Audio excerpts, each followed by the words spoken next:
My name is Linda Harper, and at 52, my life had shrunk down to familiar aisles and predictable routes. The Kroger off Henderson Road, the dental office where I worked as a chairside assistant, my 2-bedroom townhouse with beige walls and a sagging couch, that was my triangle. Most days, I moved through it on autopilot, like someone had pressed repeat on a life that used to feel bigger. That October morning in Columbus, Ohio, the sky was the color of wet concrete, low and heavy, pressing down on the strip mall parking lot. A fine mist hung in the air, not quite rain, just enough to cling to my glasses and make my hair frizz around my face. I tightened my light denim jacket around me and pushed the grocery cart toward the automatic doors, my knees complaining the way they did whenever the weather turned. The cart held the usual store-brand cereal on sale, a gallon of skim milk, a bag of Granny Smith apples, ground turkey, a frozen lasagna for 2 that I'd eat in 3 lonely sittings. At the last second, I tossed in a small bunch of sunflowers on clearance, petals a little wilted because the kitchen table looked too bare these days. My girls were grown and out of state, both trying to build lives they were proud of, and I didn't want them worrying about me arranging my evenings around their phone calls. 3 years earlier, if you'd asked me to describe my future, I would have said married, maybe downsizing, maybe traveling. Instead, at 49, I found myself sitting at a laminate kitchen table while my husband, Tom, told me he was craving a fresh start. He didn't say midlife crisis, but the new Mustang in the driveway and the Pilates instructor he just clicked with in Scottsdale told the rest of the story. The divorce papers came through the same month as my younger daughter's college acceptance letter. It felt like the house emptied all at once. Since then, I'd become very good at survival math. Dental assistant salary minus mortgage, minus utilities, minus the student loan payment I refused to let my daughter take on a loan. My life was coupons, meal prepping on Sundays, and a little notebook where I tracked every dollar. I told myself it was temporary, that some big next chapter was out there, but most nights I fell asleep in front of the TV wondering if this was simply what my second act looked like, useful but small. Inside the store, the blast of warm, processed air hit me, coffee from the in-store cafe, fried chicken from the deli, the faint chemical tang of cleaning products. Fluorescent lights hummed overhead, making everything look a little too bright, a little too harsh. I wiped my glasses with the hem of my sleeve and joined the small stream of carts weaving past the seasonal display of discounted Halloween candy. I did my usual loop on instinct: produce, dairy, meat, freezer. I knew where everything was. I could have walked it with my eyes closed. My mind wandered as I checked dates and compared prices. Should I pick up an extra carton of eggs in case my older daughter drove down from Cleveland this weekend like she'd hinted? Could I stretch the chili recipe one more night if I added more beans and fewer tomatoes? By the time I headed toward the front of the store, my feet were throbbing in my white sneakers. My hands were dry from the constant washing at work. A little cut near my thumb stung as I gripped the cart handle. The lines were already forming, people impatient to get back to their days. I scanned for the shortest one and spotted the 15 items or fewer lane with only 2 people in it. Perfect. As I turned my cart into the lane, I saw her. She couldn't have been more than mid-30s, a messy blonde ponytail fraying at the edges, leggings spattered with something that might have been yogurt or paint. A little girl, maybe 2, maybe 3, was perched in the child's seat of the cart, red-faced and wailing. a crushed pack of crackers on the floor by her sneakers. The cart itself was overflowing. Diapers, wipes, canned soup, string cheese, chicken breasts, boxes of pasta, juice boxes, a big bag of dog food taking up half the bottom rack. The mom shifted her weight from one foot to the other, bouncing the cart gently in a vain attempt to soothe the toddler. Her jaw was tight, lips pressed together, her eyes shiny with that mix of exhaustion and embarrassment I remembered so well from my own diaper and tantrum years. She kept murmuring, "It's okay, we're almost done, more to herself than to the child. The cashier, a teenage boy with a nose ring and dark bangs half covering his eyes, scanned items with the weary detachment of someone who'd rather be anywhere else. A coupon beeped rejected, and he sighed, glancing at the growing line. Somewhere behind me, a man in a suit checked his watch and let out a loud, pointed exhale, the universal sound of hurry up. I saw the mom's shoulders creep up toward her ears. She shifted the squirming toddler to her hip so she could dig a crumpled coupon from her purse. The little girl kicked her legs, hitting her mother's thigh. The mom winced but didn't say anything, just swallowed and handed over the coupon with a shaky hand. I recognized that look on her face. I'd worn it myself, more times than I could count, standing in lines with a crying baby and a mental checklist of everything I was failing at. Too loud, too slow, in the way, taking up space. Something inside me rebelled against the idea of just watching her sink. I nudged my cart forward until I was close enough that she could feel the presence of another adult, but not so close that I crowded her. "Hey," I said softly, pitching my voice low and calm, the way I used to in the operatory, with nervous patients. "She's got a good set of lungs. That's a sign of a strong girl." The mom turned her head, startled. Up close, I could see the faint purple crescents under her eyes, the mascara smudged at the corners like she'd rubbed them earlier and forgotten to check a mirror. For a moment, she looked like she was bracing herself for criticism. Instead, I let my face soften into a real smile, not the tight-lipped one I used at the office when patients grumbled about wait times. A full one, the kind that made the corners of my eyes crease. "You're doing great," I added. "Really? I used to have one screaming in every aisle. This is normal." Her shoulders dropped, just a fraction. The little girl hiccuped mid-sob and glanced at me, curious. Up close, I could see her cheeks were damp and sticky, a smear of something orange near her mouth.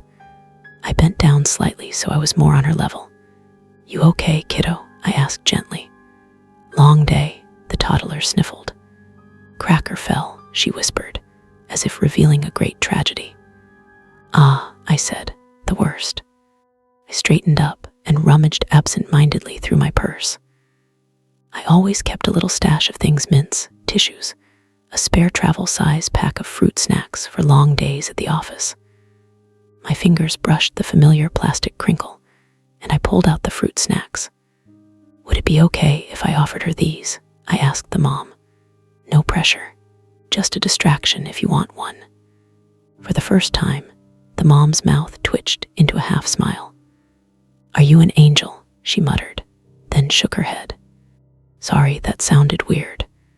It's just, yeah, that'd be amazing. Thank you. I'm Linda," I said, handing her the packet. "And I promise, I don't normally loiter in grocery lines handing out snacks. Just seemed like an emergency." She huffed a laugh, the tension in her face easing. "I'm Sarah," she said, "and this is Emma. Emma, can you say thank you?"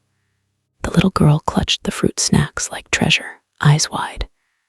"Thank you," she mumbled before shoving one in her mouth. Immediately, the volume in the lane dropped by half. Emma's attention shifted from the tragedy of the fallen cracker to sorting colors in her tiny hand. Red first, then purple. The man behind me even stopped huffing for a moment. Sarah exhaled slowly, like she'd been holding her breath for hours. "I swear," she said quietly, "this is the third meltdown today. I'm one spilled juice box away from running away to a hotel room. I smiled. I used to fantasize about that, I admitted. Hotel bed all to myself, nobody yelling mom through the bathroom door. Just me and room service. I paused. For what it's worth, you look like you're doing the work of 3 people. Her eyes flicked to mine, searching for sarcasm. Finding none, she nodded once. We just moved here, she said. My husband's deployed, and it's a lot. I work remote, and daycare is a puzzle I still haven't solved. Some days I feel like I'm dropping every ball. I shifted my weight, feeling the familiar ache in my lower back. Columbus can be a good place, I said, but starting over is no joke. When my divorce went through, I swear it felt like learning to walk again. You don't need to have it all figured out by aisle 7. The cashier finished scanning her items, and Sarah fumbled for her wallet, apologizing one more time for holding up the line. You're fine, I said, meaning it. Nobody here is that important. That earned me a reluctant chuckle from the man behind me, which I took as a small victory. As Sarah slid her card into the reader, she glanced back at me. Thank you, she said, and this time the words sounded heavier, like they were about more than snacks. For not looking at me like I'm a walking circus. I don't know anybody here yet. It's just me and her. I feel like I'm failing everywhere. I hesitated for half a second, that old shyness bubbling up, the part of me that didn't want to intrude, didn't want to be too much. But then I thought about the quiet of my townhouse, the way I sometimes turned on the TV just to hear another human voice. I thought about how many nights I'd wished for a friend who understood what it felt like to be starting over at an age when you were supposed to already have everything sorted. Tell you what, I said. I live 10 minutes from here. If you ever want to meet up for coffee, or if you need someone to hold a baby so you can drink a latte while it's still hot, I'm your girl. I grabbed a receipt from my purse, a dentist appointment reminder card with the office logo on it, and scribbled my cell number on the back. I'm not a serial killer, I promise. Just another woman trying to figure it out. She looked at the card like it was something fragile. I might actually take you up on that, she said slowly. I haven't had, a grown-up friend in a while. We moved from Chicago, and everyone here already seems to have their people. Then let's be each other's people, I said before I could overthink it. She smiled, and this time it reached her eyes. Okay, Linda, I'll text you. Seriously, thank you. She shifted the bags into her cart, lifted Emma into her arms, and maneuvered everything toward the sliding doors. I watched her leave, the gray light from outside framing her silhouette for a moment before the doors closed again. The lane felt quieter without the crying, but the echo of her exhaustion lingered. As I unloaded my own groceries onto the belt, the cashier glanced at me. That was nice of you, he said, monotone but sincere. Most people just get annoyed. I shrugged, feeling unexpectedly self-conscious. We've all been that mom, I said, or close enough. He nodded and went back to scanning, and the beep-beep of the register filled the space between us. On the drive home, the mist had turned into a light drizzle, the kind that left tiny dots on the windshield faster than the wipers could clear them. The radio played soft rock from the 80s, one of those songs that used to come on while I made dinner when the girls were little. I thought about Sarah and Emma, about how frazzled she looked, about the way her face changed when someone simply told her she was doing okay. It struck me how small the actual moment had been. A smile, a pack of fruit snacks, a phone number on the back of a leftover appointment card. Nothing Instagram-worthy, nothing dramatic, just one woman in line refusing to pile on. Still, as I carried the groceries into my quiet kitchen and set the wilting sunflowers in a chipped mason jar on the table, I felt different. A little less like my life was shrinking. A little more like there might still be unexpected turns ahead, even in the express lane. I had no way of knowing that the number I'd scribbled in a checkout line would eventually sit on the inside cover of a best-selling book, or that the frazzled mom with crackers on the floor of her cart would be the one to pull me, inch by inch, out of my small life. Sarah texted that same night. I was standing at my kitchen counter in my pajama pants, putting leftovers into plastic containers, when my phone buzzed. The screen lit up with an unknown number and a short message. "Hi Linda, it's Sarah from Kroger. The one with the screaming child and the fruit snacks. Thank you again for today. Any chance you'd ever want to grab coffee? I could really use a grown-up conversation." I stared at the message longer than I should have, spoon hovering over the Tupperware. Something about the way she described herself, the one with the screaming child, made my chest ache. I knew what it felt like to sum yourself up with your worst moment. I wiped my hand on a dish towel and typed back, "Hi Sarah, I remember you and Emma. Coffee sounds wonderful. I'm off Saturday morning. There's a Starbucks near the Kroger. Does 10 a.m. work? I can bring stickers instead of fruit snacks this time." The 3 dots appeared, disappeared, then came back. 10 a.m. works. I'll bring Emma, sorry in advance. And please don't bring anything. Your kindness is enough. Sarah, I smiled at the phone, warmth creeping into my chest. It had been a long time since anyone new wanted to meet me for anything. My friendships had mostly drifted into the land of we should get together sometime, which everyone knows means we probably won't. Saturday morning, I put a little more effort into myself than usual. I pulled on my dark jeans that fit just right, the soft teal sweater my older daughter had convinced me to buy on clearance last winter, and my good ankle boots instead of sneakers.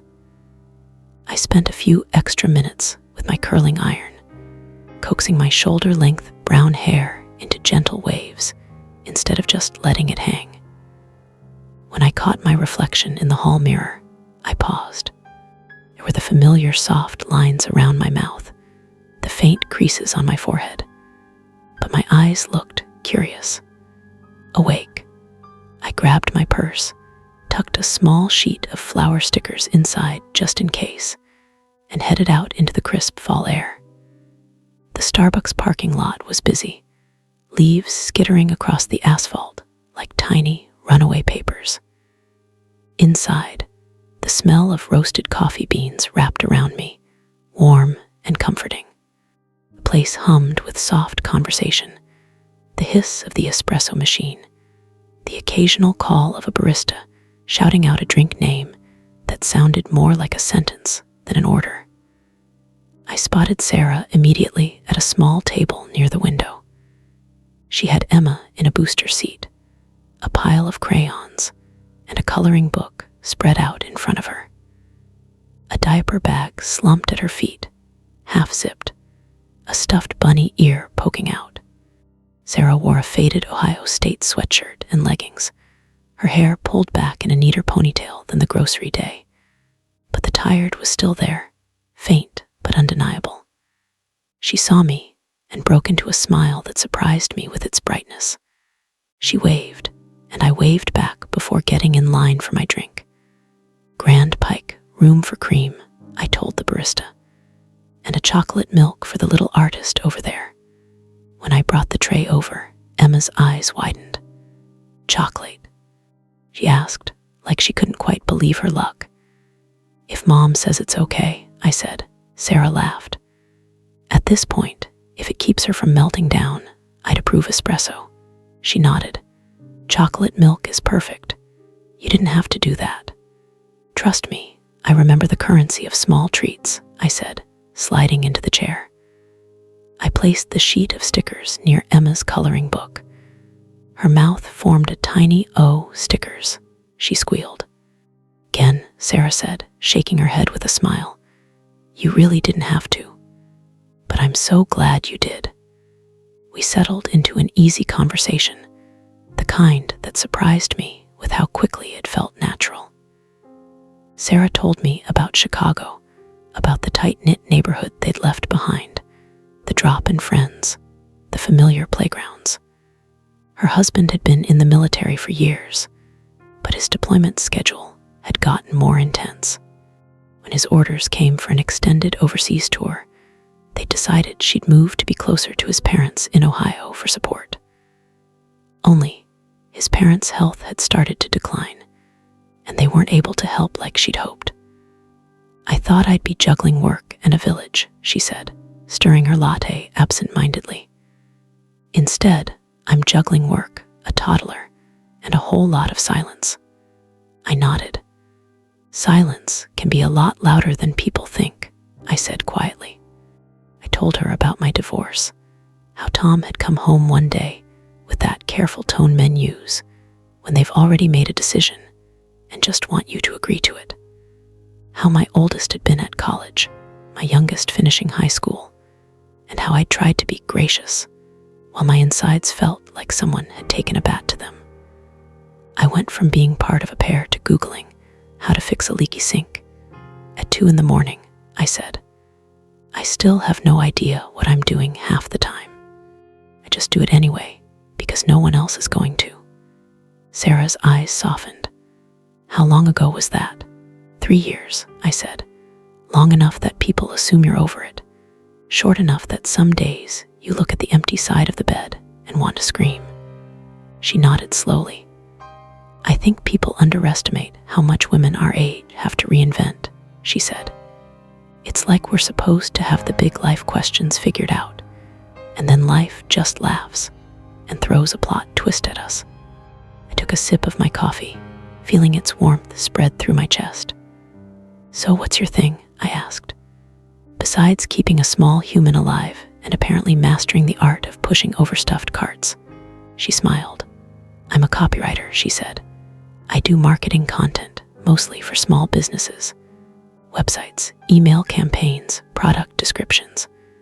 I was full-time with an agency in Chicago, but when we moved, I convinced them to let me go remote. I'm part-time now, which is great, but also precarious." "Precarious how?" I asked. She shrugged. "They could cut my hours anytime, and I have ideas, things I want to write that aren't about discounted mattresses and dental plans." She glanced at me. "No offense." "None taken," I laughed. "Trust me, I have seen more molars than any one person should." She hesitated, tapping her finger against her cup. "Honestly," she said, "I've always wanted to write something more personal. Stories, maybe, essays. But every time I sit down to try, I freeze. The voice in my head says, 'Who do you think you are? Who's going to care what you write?' And then Emma needs a snack, or the laundry buzzes, and I just don't." The way she said it made something deep in me stir, because the truth was, I had a secret too. I'd always loved writing. In high school, I'd scribble poems in the margins of my notebooks. When the girls were little and we lived paycheck to paycheck, I kept spiral journals full of half-finished stories about women who looked suspiciously like me, but lived more interesting lives. Even in the past few years, I jot things down, observations, snippets of conversations, feelings I didn't know where else to put. But I'd never called myself a writer. Writers were other people, younger or braver or more educated. "I get that," I said. "I used to write when the girls were little. I still do sometimes, but I've never shown anyone. It feels exposing." Sarah's face brightened. "Really? What do you write?"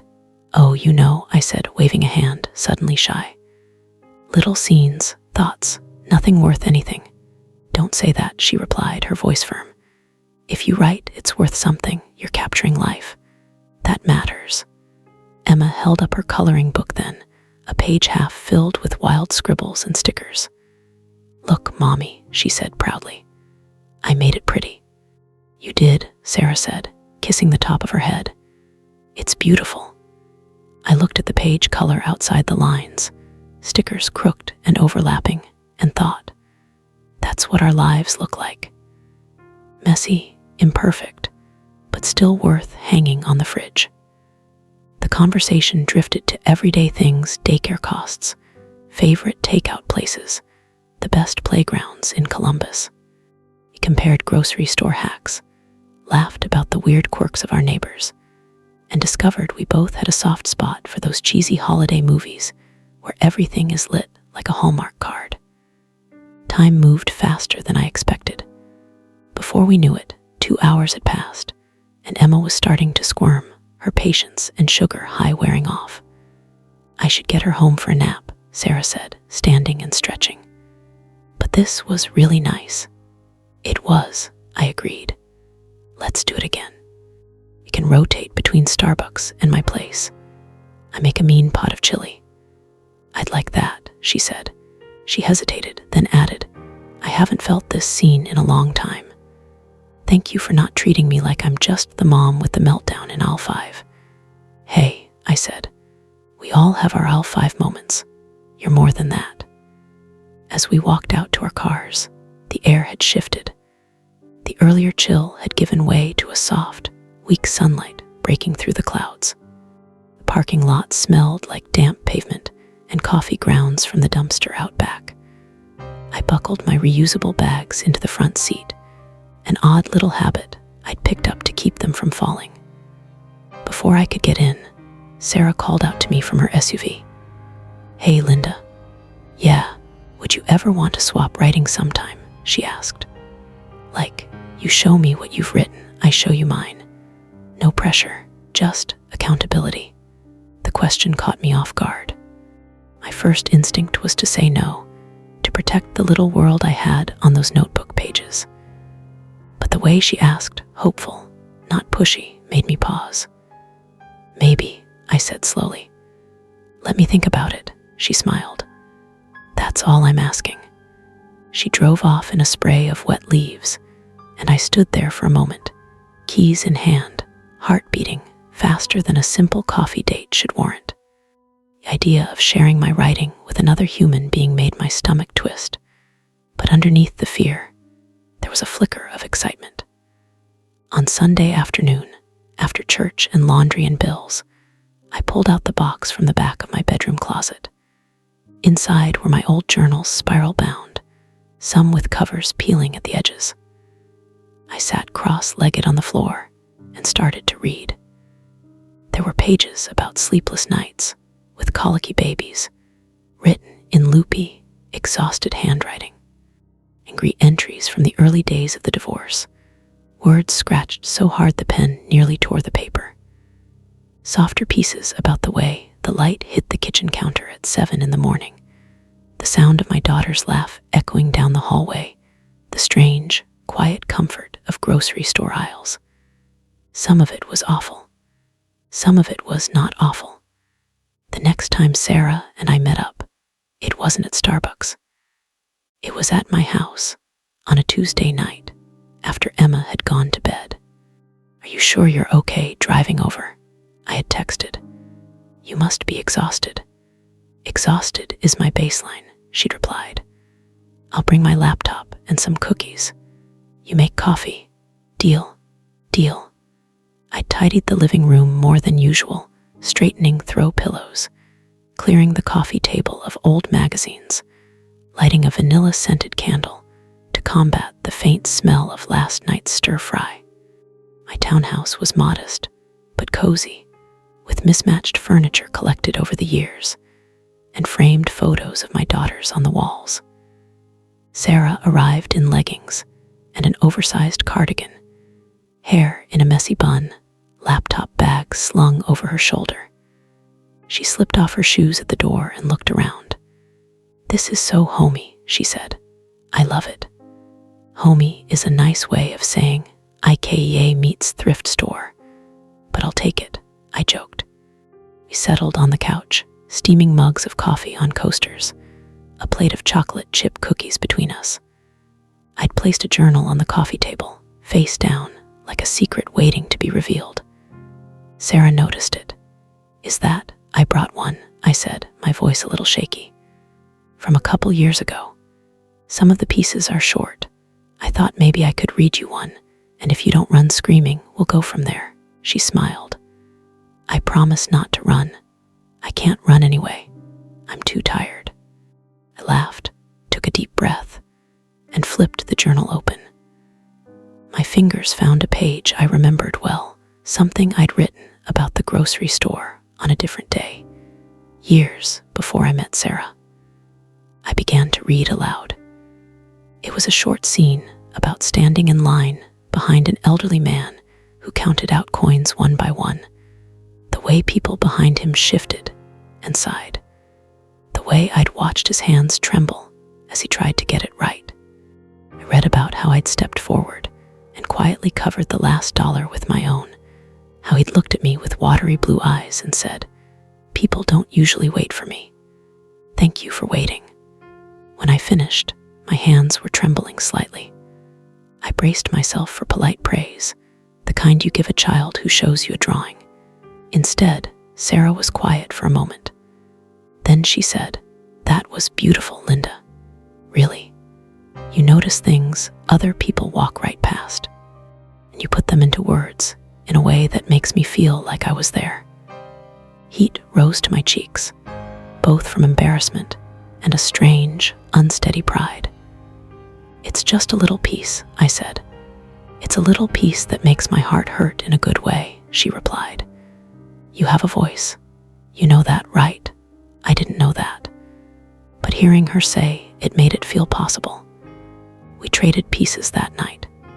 She opened her laptop and read me a blog post she'd never published about the loneliness of parenting while your partner is thousands of miles away, about how you can be surrounded by noise and still feel invisible. I listened, nodding, my throat tight, as she stumbled over certain phrases.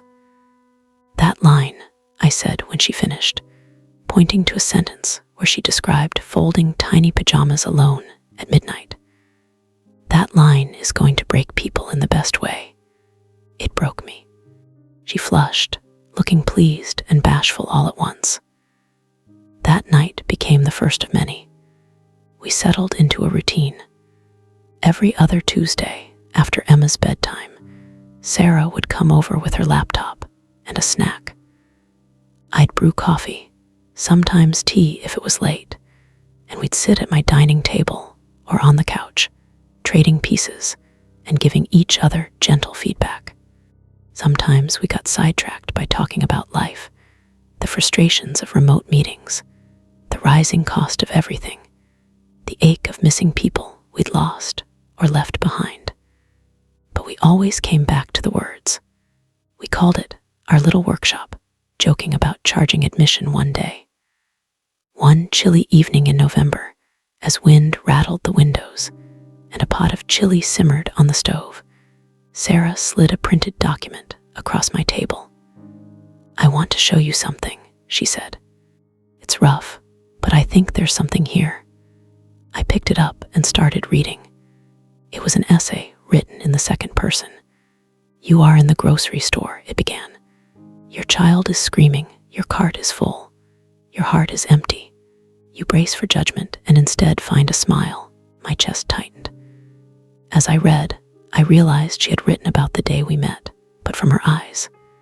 She described the fluorescent lights, the sticky cheeks, the way shame curled hot and sharp in her stomach.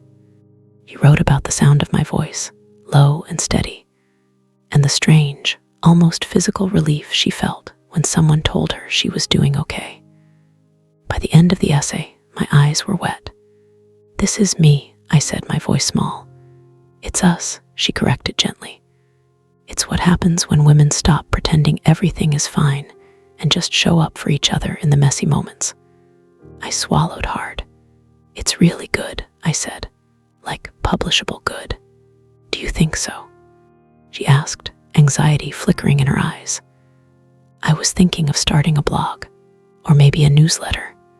Little stories about real-life kindness, midlife stuff, motherhood, divorce, second chances, all of it. But I don't want it to just be me. I thought maybe If you were willing, we could do it together. Together, I repeated, startled. Yeah, she said. You have all these beautiful vignettes about patients and neighbors, and that old man in line. I have essays and ideas, and some knowledge of how to build an audience. We could call it something like Karma's Letterbox, little letters, little stories about how the smallest acts come back to us. You know, like your smile did for me. Karma's Letterbox, I repeated, tasting the words. They felt right somehow. Whimsical, but grounded. The idea scared me. Who was I to put my words out into the world? Who was I to be part of something like that? I was a 52-year-old dental assistant with a mortgage and a tendency to fall asleep on the couch at 9 p.m., not some fresh-faced influencer. But underneath the fear, something else stirred, a sense of possibility. What would that even look like? I asked. We start small, she said, leaning forward, eyes bright. A free newsletter, maybe on a platform like Substack. We send out one story a week, sometimes yours, sometimes mine, sometimes something we write together. Little letters about ordinary people choosing the right thing when it's hard. We use first names only, keep it anonymous when needed. We share it with friends, see if it resonates. And if it does, I asked. She smiled. Then we still have a weekly writing ritual, and some really good chili. I laughed, the tension in my shoulders easing. I can commit for the chili, I said. Is that a yes? She asked. I thought about my journals, hidden for years. I thought about the way my heart swelled when she told me my words mattered. I thought about the loneliness of the past 3 years, the way I'd shrunk my own life to fit the box I thought I was allowed to occupy. Yes, I said finally. It's a yes. Sarah let out a whoop that made me shush her, both of us dissolving into giggles. Somewhere down the block, a dog barked, probably annoyed by the noise. We spent the rest of the evening brainstorming. Titles for essays, possible categories, a tagline. We scribbled notes on a legal pad I'd been using for grocery lists. Words like second chances, midlife, kindness, ordinary heroes. I didn't know it then, but that night at my dining table, with chili simmering and our handwriting tangled on the page, we were quietly planting the seeds of something that would change both of our lives. Back then, it was just 2 women in their separate storms, offering each other a hand and a story. I had no idea that our little Karma's Letterbox would one day sit on shelves across the country, or that I'd be signing books next to the woman whose screaming toddler first drew my attention in the express lane. All I knew in that moment was this. For the first time in years, my life no longer felt small. It felt like it was unfolding, and it all started with a smile in line. The newsletter started small. One rainy Sunday in January, I sat at my dining table while Sarah hunched over her laptop, her fingers flying across the keys as she set up our new Karma's Letterbox home online. The sky outside was a flat gray, and the townhouse was filled with the smell of brewing coffee and the faint scent of lemon from the cleaner I'd used on the counters. My stack of journals sat beside me like quiet witnesses. Okay, Sarah said, pushing a strand of hair behind her ear. We're live. I set up the About page, picked a simple template, and made us an email sign up. We can tweak everything later, but we exist. Just like that, I asked, my heart thudding. Just like that, she said. Now we write. Our first piece was the grocery store story. We chose Sarah's version, the essay she'd written about that day from her perspective, and decided I'd add a short note at the end, a kind of quiet echo. I wrote a brief paragraph about why I'd handed over the fruit snacks, how I remembered being that mom, how a smile had once saved me from unraveling in a parking lot years ago. We hit send on a cold Thursday evening. The subscriber list was tiny, 12 people, mostly friends and family. We'd gently strong-armed into signing up. I went to bed that night with my phone on the nightstand, resisting the urge to check it every 5 minutes. By the time I woke up, we had 24 subscribers.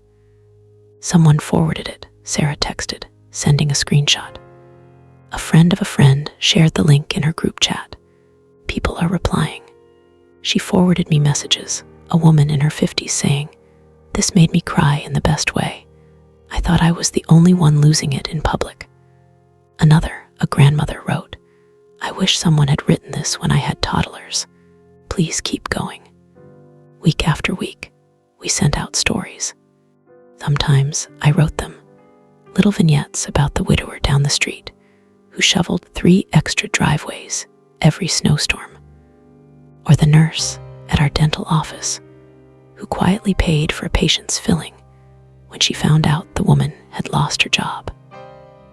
Sometimes Sarah wrote essays about parenting solo during deployment, about grief showing up in the middle of a Target run, about feeling invisible at school pickup, surrounded by younger moms.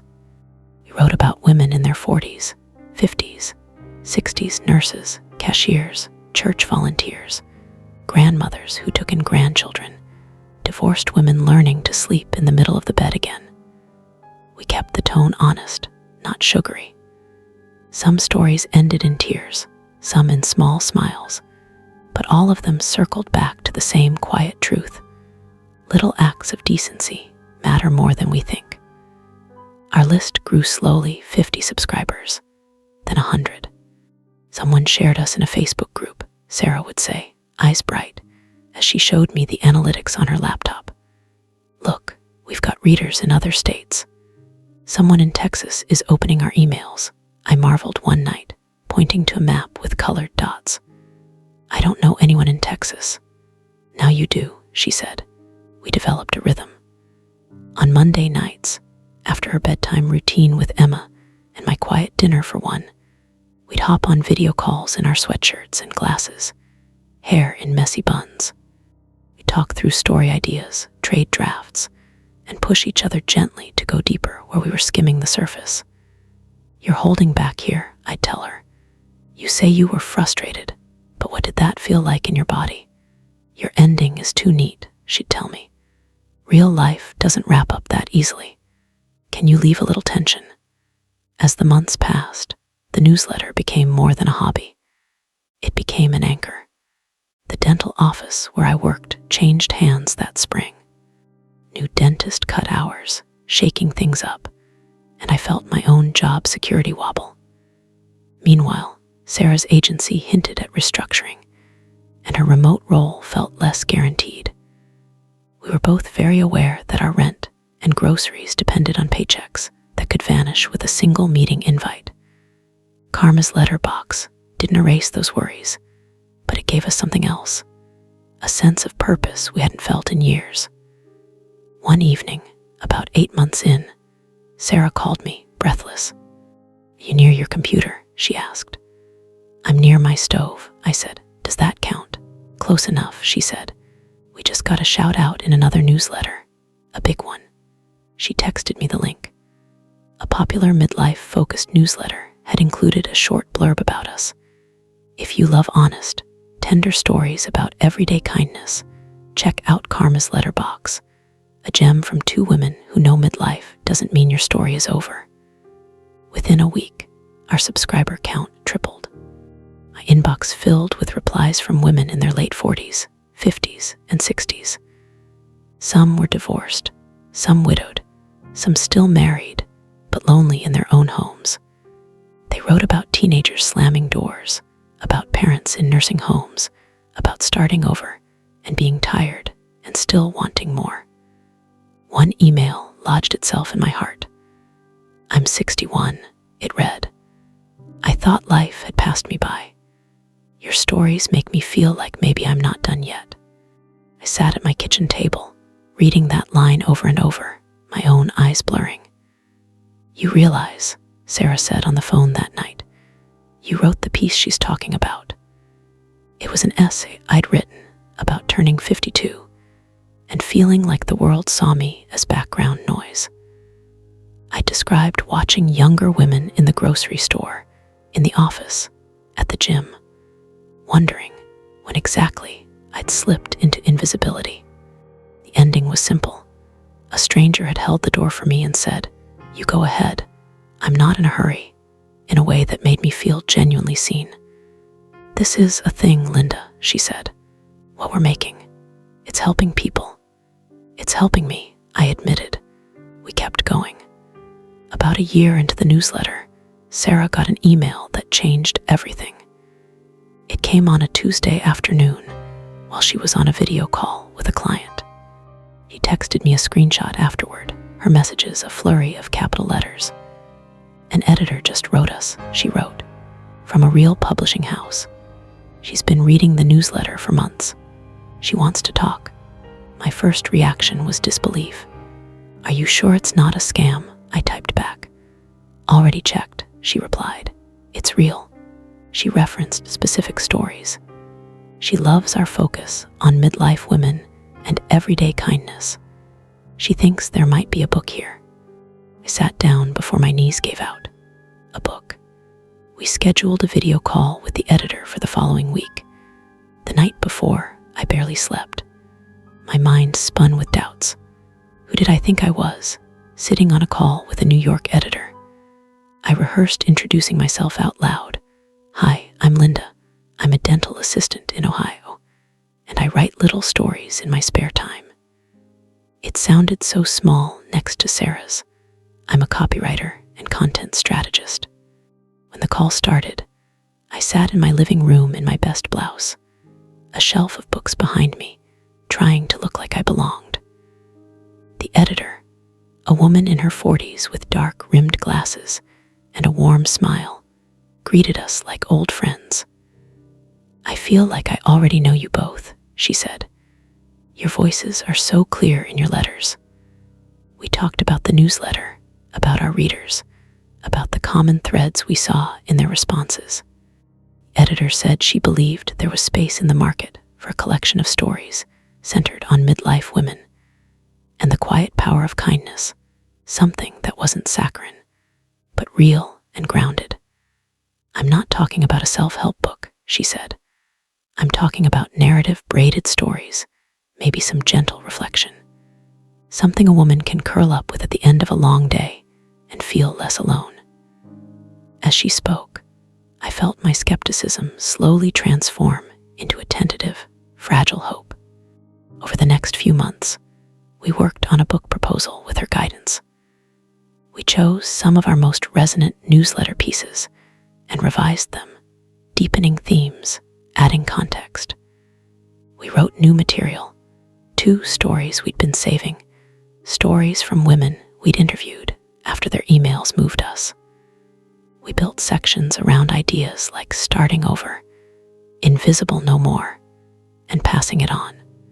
Some nights, I'd come home from the dental office, kick off my shoes, and head straight to my desk, writing late into the night. My old journals became source material. I mined them for details, for moments I'd forgotten, but my younger self had carefully captured. It was hard work, and it stretched me in ways I didn't know I could be stretched at 53. There were days I questioned every sentence, convinced I had nothing new or valuable to say. There were also moments of pure joy, finishing a chapter that finally said what I'd meant all along, reading Sarah's drafts and feeling the hair on my arms stand up. When the book proposal finally went out to other editors, I tried not to think about it too much. I've seen stories go from tiny newsletters to real, tangible books, our editor reminded us. It happens more often than you think. But no matter what, the work you've done isn't wasted.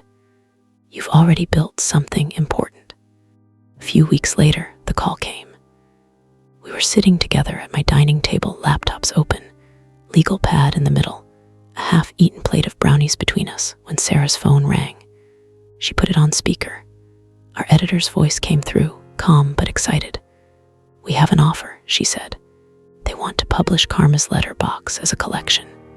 For a second, everything went silent in my head. The room seemed to shrink down to her voice and the hum of my refrigerator. "Linda," Sarah said, laughing through tears.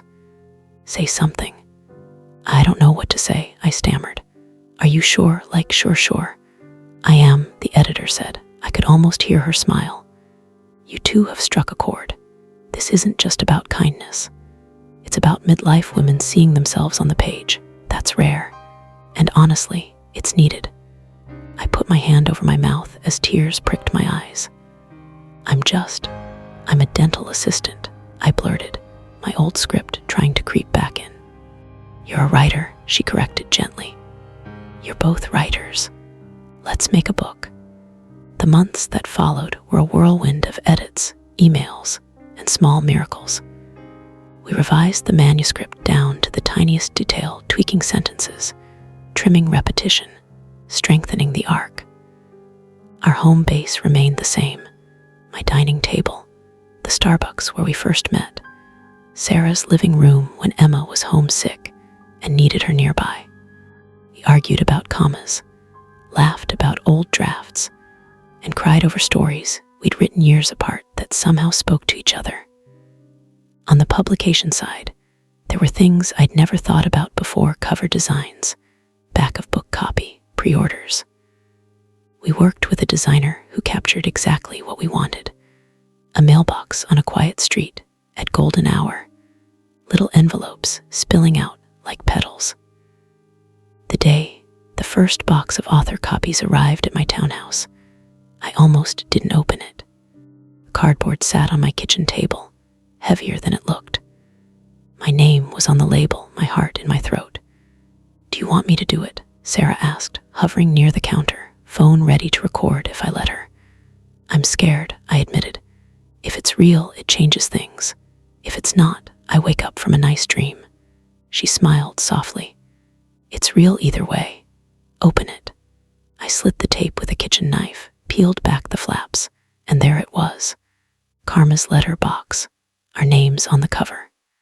My hand shook as I picked one up. The matte finish felt soft under my fingers, the colors warm. I flipped through the pages, recognizing sentences I'd written in the margins of my life on lunch breaks, late at night, early in the morning before the sun came up. "Look," Sarah said, her voice thick. She pointed to the dedication page. We'd written it together. "For every woman who ever felt invisible in line, we see you." We didn't have a huge, glamorous book tour. We didn't quit our jobs overnight. This wasn't a lottery ticket. It was a bridge. The publishing advance helped me finally pay off one of my daughter's lingering student loans and replace my sputtering old car with a modest, reliable used one. Sarah put money aside for a cushion so she could eventually reduce her agency hours and take on more meaningful freelance work. But more than the money, the book opened doors. We were invited to speak at libraries, local bookstores, and women's groups. I took vacation days from the dental office to sit at folding tables in community centers, signing copies and listening to women tell us their stories. "I'm 58, one woman whispered at a library event in Cleveland. "I thought my life was over after my divorce. Your story about starting a newsletter with your friend, maybe I could do something small like that too." "You absolutely can," I told her. At another event, a woman in her early 60s clutched our book like it was something fragile. "That grocery store scene," she said. "That was me once. Only there was no one to smile. I want to be that person now." I drove home from those events tired but full, my mind replaying the faces of the women we'd met. Women with gray at their temples, laugh lines and worry lines, sensible shoes and brave hearts. At the dental office, some of my coworkers started subscribing to the newsletter, then brought their friends. Patients would occasionally look at me twice, then say, "Are you the Linda from that book my sister keeps talking about?" I'd blush and nod, still not used to it. "Will you sign my copy?" one of our older patients asked once, pulling a slightly bent paperback from her tote. In the waiting room, I asked, surprised. "Why not?" she said. "You've seen my teeth. You might as well sign my book." And I did. The funniest part was, my day-to-day life didn't become glamorous. I still clocked in at the dental office, still prepped exam rooms, still navigated insurance codes, and chatted with patients about flossing. I still went to Kroger, still scrolled coupons on my phone, still had nights where I ate a microwave meal on the couch in front of an old TV show. But something inside me had shifted.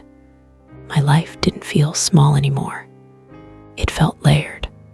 I was a dental assistant. I was a mother. I was a friend. And now, I was a writer whose name sat on the spines of books in libraries and living rooms across the country. Most importantly, I was part of a story that had started in an ordinary checkout line with a crying toddler and a tired mom. On the 1-year anniversary of the book's release, Sarah and I went back to the same Kroger where we'd first met. We didn't make a big production out of it. We just grabbed carts and did our shopping: milk, cereal, bananas, bread. The store smelled the same: coffee, baked bread, cleaning supplies. The lights still hummed overhead. As we lined up in the express lane, a young mom in front of us fumbled with a squirming toddler, a dropped snack, and a pile of coupons. Her shoulders tensed exactly the way Sarah's had that day. Sarah caught my eye. I smiled. She stepped forward, her voice gentle. "Hey," she said, "you're doing great. I've been right where you are." I pulled out the pack of fruit snacks I'd tucked into my purse that morning out of habit. Just in case. Some things you don't change. You just keep doing them, trusting that the ripples will go farther than you see. As I watched the young mom's face soften, I felt a quiet gratitude settle over me. Not for the book deal or the events or the emails, though all of those were gifts, but for that first, simple moment when I chose to smile instead of look away. That's the thing about karma, at least the way I've come to understand it. It isn't some mystical scoreboard in the sky. It's more like a garden we don't realize we're planting.